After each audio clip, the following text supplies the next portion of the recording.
Don't take advantage. Don't stick it in. The rancher did, and fury followed. They had warned Caleb Moreau more than once.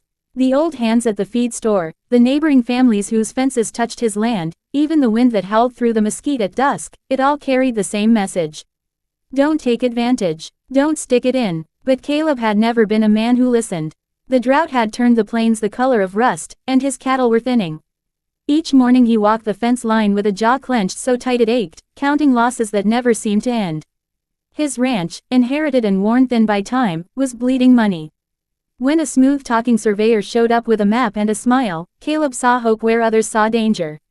There's pressure under this land, the man said, tapping a red circle just beyond the creek. Natural gas. You drill here, just a test shaft, and you could change your life. Caleb remembered the warnings then. That stretch of land wasn't just his, it fed the creek that ran through 3 neighboring ranches, watered the cottonwoods, kept the soil from collapsing. The community had agreed long ago, no drilling near the creek.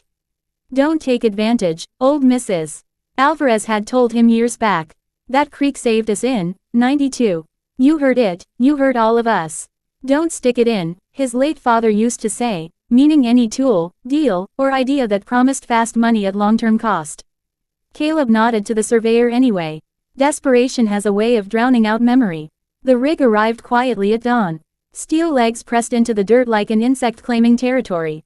Caleb told himself it was temporary. Just a probe, just a look, no one had to know, not yet. When the drill bit first broke ground, the earth groaned. Caleb felt it through his boots, a vibration that rattled his bones. For a moment, doubt flickered. He raised his hand to stop the machine. Then he thought of unpaid bills, of cattle sold for pennies, of pride swallowed one day at a time. His hand dropped. The drill went deeper. By noon, the creek had changed its voice. What was once a steady murmur turned into an erratic gasp. Muddy bubbles rose where clear water had flowed hours before. Caleb watched, heart pounding, as the banks sagged inward. That's when the fury began. It started with Mrs. Alvarez, her truck skidding to a stop in a cloud of dust. She stepped out shaking, eyes fixed on the rig. I told you, she said, voice low and dangerous. We all told you. By evening, others arrived. Brothers from the south pasture. The schoolteacher who lived downstream. Men and women who had shared fence repairs, funerals, and lean winters with Caleb. None of them shouted at first. Their silence was worse. You took advantage, one man finally said. Of the agreement, of all of us. Caleb tried to explain. About the drought, about the bills, about how it was only a test. The words fell flat, sinking into the dirt like useless seeds. Then the creek burst. A sudden collapse sent a wave of brown water surging across the bank, flooding pastureland, toppling the rig's supports. The drill screamed as metal twisted, then fell silent. Panic spread faster than the water. People ran, cattle scattered, someone slipped and vanished waist deep into the mud before being dragged free.